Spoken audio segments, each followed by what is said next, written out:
ડાંગ જિલ્લાના આદિવાસીઓને જિલ્લા ગ્રામ વિકાસ એજન્સી દ્વારા વાંસની વિવિધ ચીજવસ્તુઓ બનાવવાની તાલીમ આપવામાં આવે છે। તેઓ વાંસમાંથી ફૂલદાની, flower pot, lamp, wall piece, pen box, tray, fruit tray તેમજ અન્ય વસ્તુઓ બનાવતા હોય છે અને તેમાંથી રોજગારી મેળવી રહ્યા છે। હાલ ડાંગ જિલ્લાના આંબાપાડા, બાજ, વઘઈ અને આહવામાં કારીગરો ઘેર બેઠા તેમજ જૂથ બનાવી રમકડા તેમજ વાંસમાંથી વિવિધ વસ્તુ બનાવી સાપુતારા અને વઘઈ જેવા સ્થળોએ વેચાણ કરે છે અને મહિને 10 થી 13,000 રૂપિયાની કમાણી કરે છે। અમે વાંસકામ શીખેલ છે તો એના ફ્લાવર પોટ, ગણપતિ, ગાડલું, લાઇટ લેમ્પ એવી પ્રોડક્ટ બનાવીએ છીએ।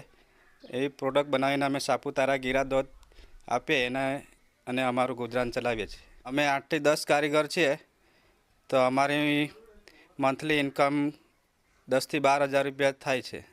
અમે ડીઆરડી તરફથી વાંસકામની તાલીમ લીધેલી અને કામ કરતા છે વાંસનું અને અમે 10-12 કારીગર છે અને મળીને બધું કામ કરીએ અને કામ કરી સામાન તૈયાર થાય પછી સાપુતારા છે, વઘઈ છે એવું અમે મોકલીએ અને એવી રીતે અમારું ગુજારણ ચાલે।